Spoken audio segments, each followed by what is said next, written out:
Hey y'all, this is Upstart Records, and this is our new podcast, The Youth Movement, a show that covers youth everything, what's happening, what's good, and what's popping in the Bay Area. This is our voice, our show, The Youth Movement. The Youth Movement. All right, everybody, what's up? It's Eric coming at you with my homeboy Cameron here on my side. Introduce yourself. Yeah, there you go, buddy. There you go. And this is the Youth Movement podcast. The Youth Movement. All right, man. So, Cameron, in your opinion, what does the music scene look like for you and other young people? In your perspective, you know what I'm saying? To be honest, I don't really focus on, I guess, the local SF, music scene, because I mainly stick over to kind of the East Coast kind of side music, stuff like ASAP Mob or the Underachievers or people like them. But over here, like I said, I don't really know anything what's going on. But do you know anything by chance? There should be some more local rappers coming up, though, for surely, because some of the music that I've heard, these young people make, it's really good. And I feel like they should have more events and stuff. And, basically the festival that Upstart Records is basically going to do, aka us, the Youth Movement. You guys should go to that. Union Square, Tuesday, June 7th from 1 to 3. Keep that on your notes. Last year we had a performance, same place, Union Square. And, there was a lot of talent there that day. And I just feel like it should be definitely more spread, or not definitely more spread, but I guess acknowledged more, Eric, how do you mainly find your new music? What's new to you? Dang. Okay. Well, an old way I used to do it was just going on YouTube, and if I seen something I liked, I was very closed up with my music, so I would only listen to Chance the Rapper, or Flatbush Zombies, people like them, Now that there's SoundCloud and stuff, I really mess with SoundCloud. I love SoundCloud because now it's not just these famous rappers or anything. There's SoundCloud rappers, they're coming up with their own music. It's a whole new variety of music, and I just feel like it's a perfect way to explore new music and promote music as well. Do you know of any venues to see shows or anything, any upcoming events? Well, I do know for a fact that this June 7th, everyone should go over down to the Union Square, because that is where the Youth Movement Festival is actually going to be happening, where we're going to have a bunch of different live performances. There's going to be food, there's going to be t-shirts and whatnot.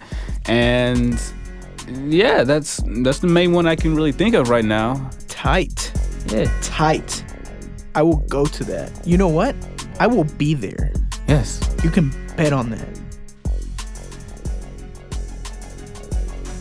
All right, so on today's show, we'll speak to some young artists and community leaders who are producing creative work and working in programs in San Francisco where teenagers can go and learn how to make music. First off, we'll meet Khafre from Hip Hop for Change. Wait, hold up. You have to know this. They put some dope concerts out. They also educate people about social justice, and they're out here promoting solutions through hip-hop culture. Did you know that? That's right. And then after that, we're going to be speaking to Sire, an artist from Upstart Records who is putting out her own music and organizing open mic events here at Sunset Youth Services.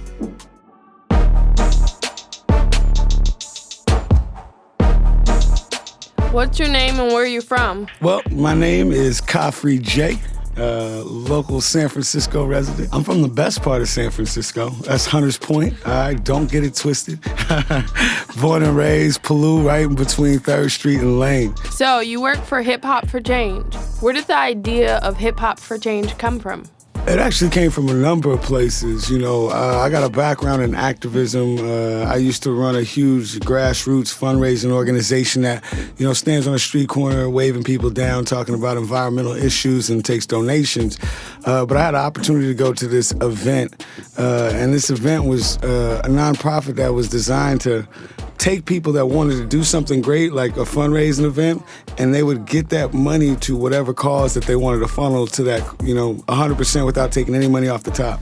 And so I was like, yo, I could totally do a hip hop show, and get that money to do something cool in Africa or something like that for this organization. And, I just thought about it. And I was like, you know what, I throw shows. That's what I do by trade. I'm a hip-hop artist, been doing it for 16 years now, and I say, I kind of don't need that other organization to throw shows and do something. What if I just, started that out myself?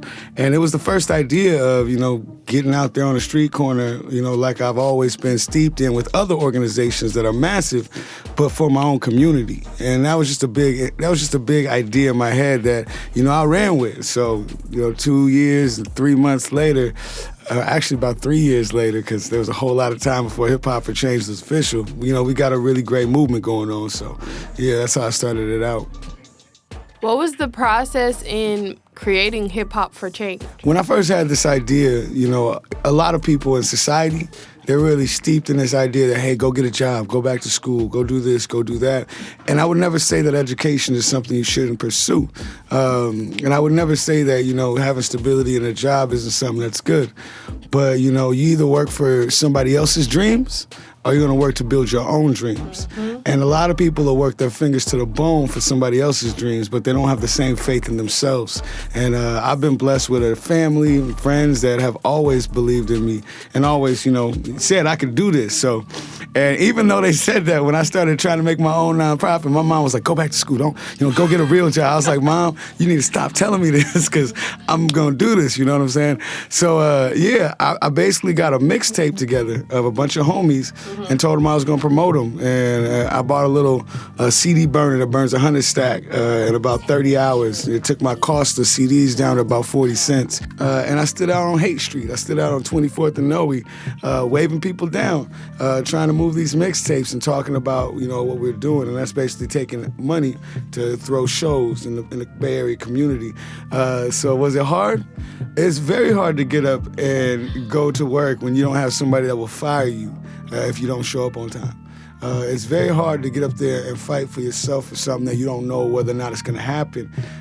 So a lot of days it was a struggle for me to get out there and go. But, as this ball kept rolling and we kept doing real big things, that kind of stuff, it sparked a fire in my heart. What is Hip Hop for Change doing differently than others? And what issues do Hip Hop for Change artists address? I'll tell you like this, when I first started Hip Hop for Change, my idea was just to take money off the streets like all those other organizations do, and fund hip hop shows and get a stage because, local artists, if you're a positive, progressive artist, you're not getting paid and you ain't getting no cameo. Real talk, nobody wants to hear about what we're going through in Fillmore and Hunters Point. What they want to hear is the stuff that kids in Marin want to listen to, because 85% of hip-hop is bought in the suburbs by people who don't look like us right here. And that's fine. That's fine. There's nothing wrong with those kids having entertainment. But what is wrong is that what they're doing is they're changing the image of who we are and how we represent ourselves. Right now 3 corporations own 90% of the entire platform for our depiction of who we are in society. And they've changed that from people talking about growing up in the hood to people talking about pouring money on women and being Scarface and going down to Colombia and bringing back, illicit stuff.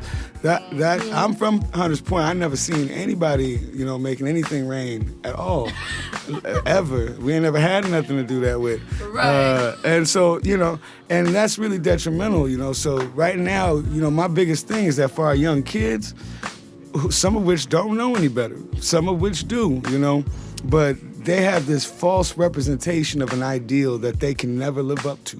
Matter of fact, they'll die trying to live up to that. It's not get rich or die trying, it's just die trying, and feel bad and not feel adequate and not feel like you got it and feel like, oh man, I gotta go get this really expensive car before I even get out of my mama's house so I can impress this girl who don't want a man unless they got this or this or that. And, that's not what our music has ever been about in the black community. It's always been about what we go through. Our voices has always been resistance to oppression. You know what I'm saying? So what we work for really is to build a platform where we can get those artists out there, those role models, where our kids can have real ideals and they can learn that they can be educators. They can learn that they can be activists. They can learn that they can be rappers talking about reality. And they can learn that themselves and who they are and what they go through is more important than showing out for somebody thinking you got a gold Jesus piece, which I'm pretty sure Jesus was against anyway. But yeah, the whole thing for me is building a platform that could create more activists and more activism within our music, because hip-hop is about activism. It's about resistance. It's the same kind of ideal as punk rock, you know, that going against the system that's oppressing you. You know what I'm saying? It's about standing up. It's about standing up. It's about expressing yourself. And for our young kids, I mean, you got to realize the CDC did a survey, the Center for Disease Control, in 2012. They said that 30% of kids in Oakland got diagnosed with PTSD. Post-traumatic stress disorder. That's a high rate. That's a higher rate than veterans coming back from war. And the go-to therapy for PTSD is expressive arts therapy. You know what I'm saying? Our kids don't have art class. All right. I don't know. You said you go to Wallenberg. Do they have art in Wallenberg? They just started. They just scratch their neck, right? So you know we gotta have art. Half our kids don't have band class, and nobody wants to play that stuff. You know what I'm saying? I was fortunate enough to have jazz band. That was cool. You know what I'm saying? But you know, our parents in Hunters Point sometimes can't buy a set of Prismacolor markers. You know what I'm saying? They can't afford to go buy stretcher bars from Utrecht and, you know, Pearl Art Store because it's too expensive. So that's why hip-hop has always been there for us. You know, I can go put a piece of cardboard on the floor and spin around on my back and have fun with a group of people, you know what I'm saying? Or I can go rock a mic on a corner with no microphone, just in a circle, somebody beatboxing and getting down. This is how we express ourselves in the hood. And if our kids don't have access to that type of artistic, you know, experience, more importantly, if they're being bombarded with fake gangster rap that's not even real gangster rap. Like, gangster rap is one thing. My cousin's a gangster. He raps about him being on Crusader. Totally real story. I get that.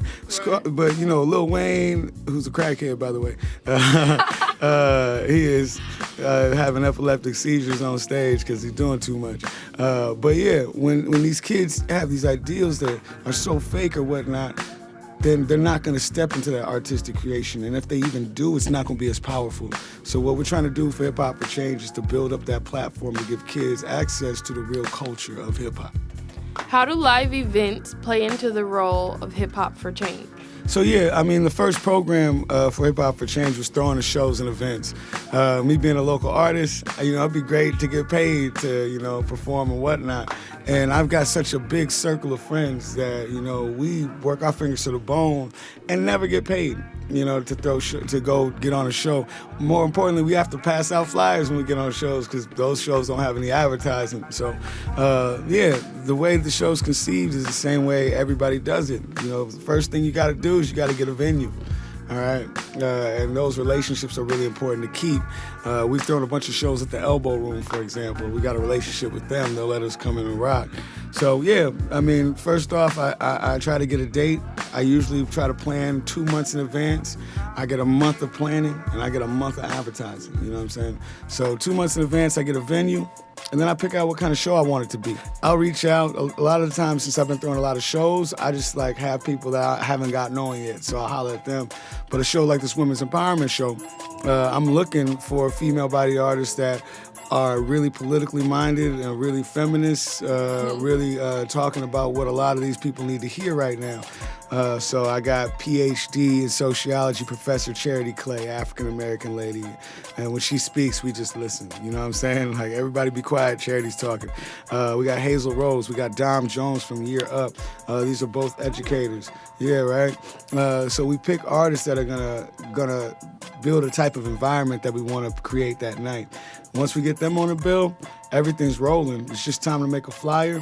So I'll reach out to my graphic design community, ask somebody to make a flyer, shoot them some ducats, give them some money for doing that, or a Hip Hop for Change t-shirt or whatever, you know, it's all good.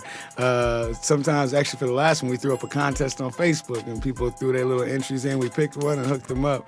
And yeah, once we get a flyer going, it's all about promotion. So about a month prior to the event, We'll make the Facebook invite page. We'll share it with everybody. We'll get a game plan for flyers, whether we're going to pay a flyer distribution company or whether we're going to get volunteers to go put them up. We want to also think about our demographics, who we're trying to get to the show. A lot of times when people throw hip-hop, it's just kids coming from Marin and, South San Francisco and whatnot.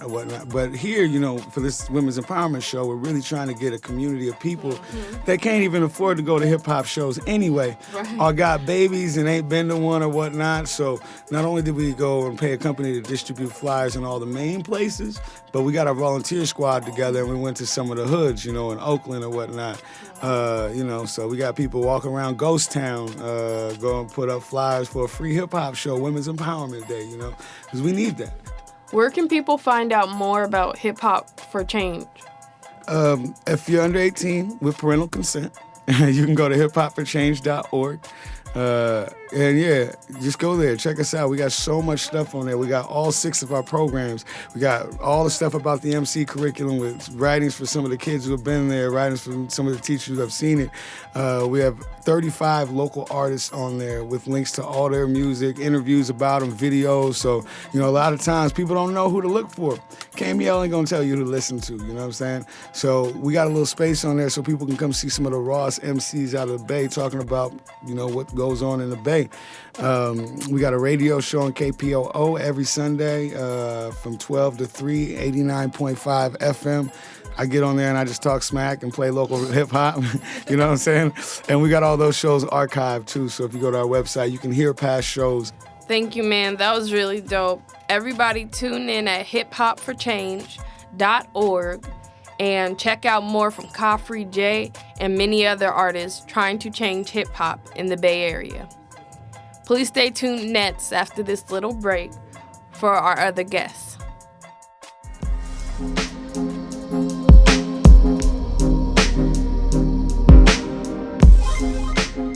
Welcome to the Youth Movement. I'm your host, Noelia Gonzalez, and I am here with Sire. Hello. Hi, Sire. Would you like to tell us a little bit about you? Well, my name is Sire.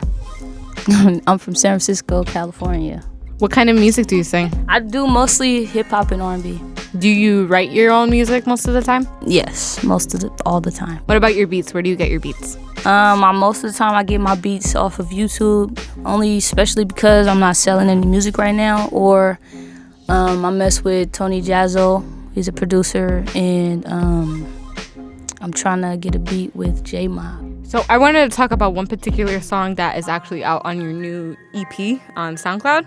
Oh yeah, I just dropped a new EP called The Getaway.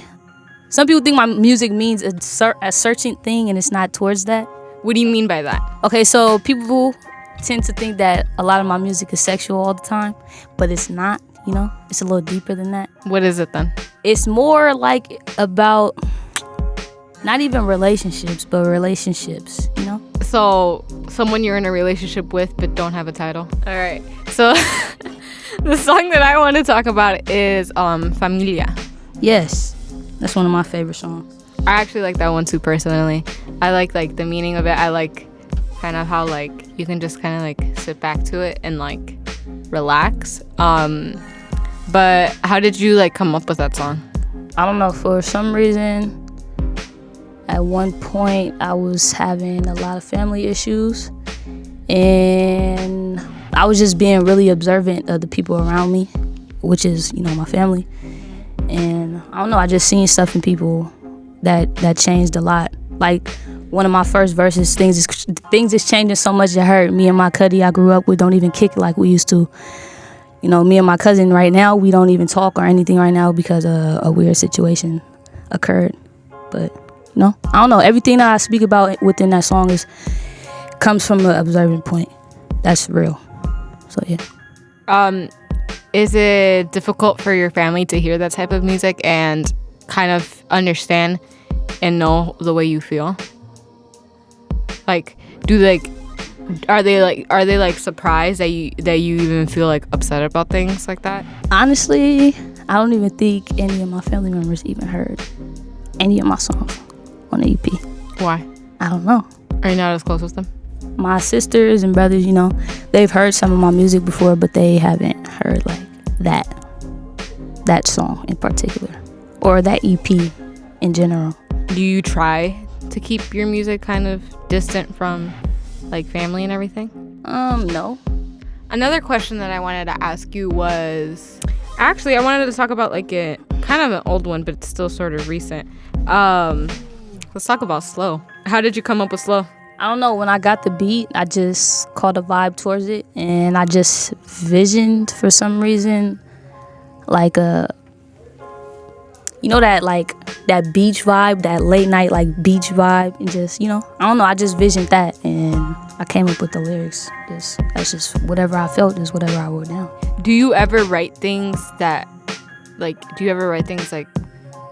for somebody, like you intend for them to hear it, like you like? Yeah. Like what song? Mostly like my really like real songs, like Blade and Familiar and Headshots, and actually Getaway was one. What else was one? Change You, if you haven't heard that. All right. Can you say your SoundCloud name so people can find you? My SoundCloud name is Sire415. And also I wanted to ask you if, like, for your fans or whatever out there, how can they, like, find out about your performances? Because I know we're going to have the Arts Festival or whatever, so, like, maybe they want to come watch you or whatever. Like, how would they know that you would be performing or anywhere in general? Most of my stuff, I'm on Instagram, but most of the time, if I have any type of activity with music, I'm mostly posting my stuff on Instagram or SoundCloud. Instagram, what's that? Snapchat, Twitter, yeah. What would be the account name so we could? So all of my accounts are Sire415X2. You can find me anywhere with that name. Thank you for being on the Youth Movement. You're welcome.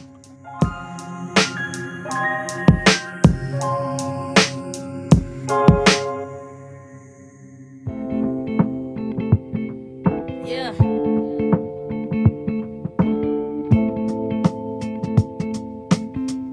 Listen. Things just changing so much it hurt. Me and my cuddy I grew up with don't even kick it like we used to. PS2 to 3 a.m. Mad as hell when time for school and I refused to. But not out loud cause moms would do some damage, you see. She was the type to love and never take for granted a speech. Man, I had to grow up fast, pops and crack made a fiend. I just wanna forget these images I have cause they mean. And all I do is give my all to get the lavish of things cause you deserve it. Ma, I know you hurting. I know you've been working for the man, you don't deserve this. I done had my stupid moments, that just mean I'm learning. The youngin' moving up inside a world that's so uncertain. Man, I want you to feel this, sit back and just listen. This is not a story, but my savage way of living. Just your average strange opinion, deep in the mind. And loyalty's the closest who you keep in your mind. Cause we ride, and we fly. There's something more than what I see in your eyes. Cause we ride, and we fly. I got me, and we rock. Cause we ride, and we fly. There's something more than what I see in your eyes. So we ride, and we fly. I got me, and we ride.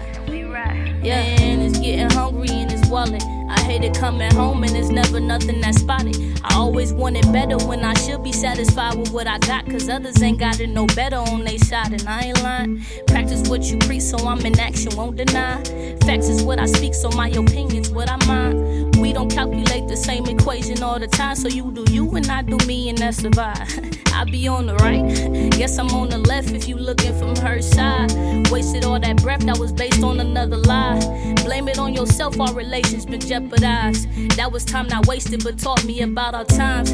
When you say that word, better mean it deep down inside. Even if you're not mine, girl, I won't fantasize. Cause I know it get cold out here. Your moms and pops, they show you love, so why you think I shit? Cause we ride, and we fly. There's something more that I can see in your eyes. Cause we ride, and we fly. I got me, and we ride. Look, cause we ride, and we fly. There's something more that I can see in your eyes. Cause we ride, and we fly. I got me, and we ride.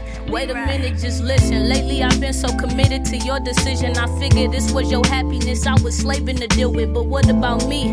We no longer vent when the storm comes in. Honestly, all this arguing got me missing the start of it all. I guess I love new beginnings. I guess I love the new feeling, cause what's in store is appealing. I appreciate the thought of having more than to live with. Since I knew this would happen, this was my psychic's opinion. This was my eye-seeking vision. This was my mind-seeking indifferent. This was the cry of a ram that's breaking the title that's given, called living. I roll around in the thought of me missing, cause my mother taught me everything except not how to live without her. That's some shit I really hate thinking about, but since I'm stuck in reality, I prepare for the worst and appreciate her talents. Keep my siblings close, cause all I do is think about them and do the most, cause if it's problems, ain't no way around it.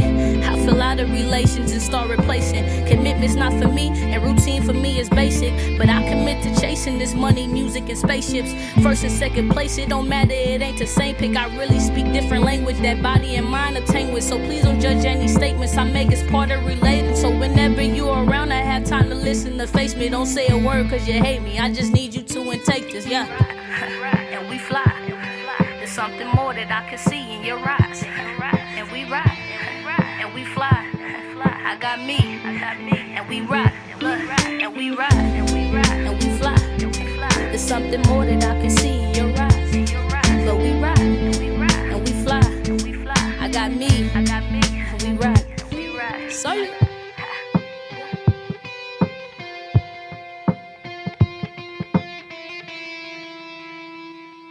All right, so we're gonna wrap up today's show. We're gonna use a verse actually written by my good co-host here, Eric, and his artist name is EC Funk. All right, EC Funk, take us out.